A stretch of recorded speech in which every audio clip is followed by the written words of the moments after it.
Brothers and sisters, when youth push against our traditions, explore the question with them.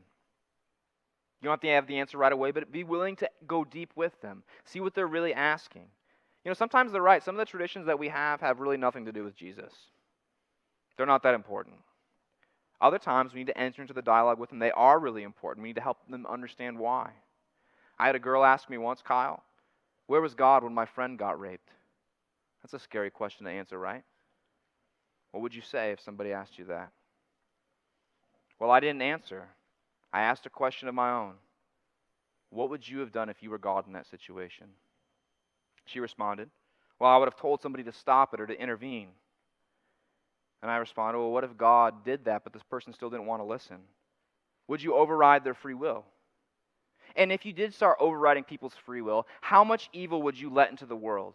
What is the acceptable amount of evil and free will to allow into the world? You see, I don't know why God allowed that to happen, and I'm not going to presume to know. I do know this: God hates rape. And yes, I do know God is powerful, and He could have stopped it if He desired to. God could have stopped all evil. He could have created humans without free will. And someday when life looks really black, I'm thinking, God, why did you create free will? I'm brought back to the Garden of Eden when the devil asked humans, do you want to be your own God? And I wish you could have said, no, I don't want to be my own God. My life is a mess. This world is a mess because we thought we could be our own gods. I don't want them to eat of that tree. I don't want to eat of that tree. Life is one big testimony that God was right about that tree. We have no business being God. But then I realize, even in our sin, even in our free will, God has a big plan, and He can redeem our evil. You see, it's in our sin, in our evil, that we learn something new about God.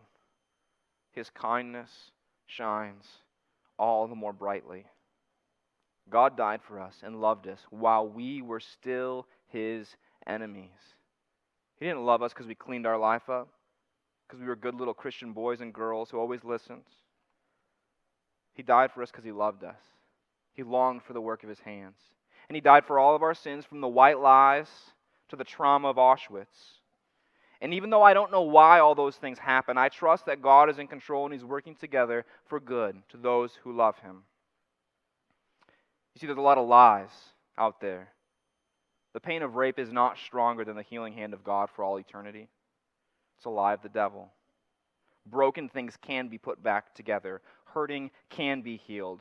The hopeless can observe an eternal sunrise. And God is doing a million things at once, and we can't even begin to fathom how He could redeem these horrible events. But that does not mean He can't do it. God can redeem evil for good. Now, if that doesn't stir your soul, I remind people of the alternatives. Okay, yeah, it's easy to poke holes at the Christian faith. But if there is no God, well, then rape is really no big deal after all, is it? It's only evil because you think there's evil. There's no good and evil in the world. There's no objective morality. All it is survival of the fittest, one being overpowering another. It's the story of the universe. And it really won't matter in the end, will it? Too bad for her. You see, again, everyone likes to poke holes at the Christian faith without looking at the difficulties of their own worldviews. But youth, they need to wrestle with these doubts. They need to wrestle with these questions. It's part of making faith their own. So number 3, they will push back on tradition as they attempt to figure out, who am I?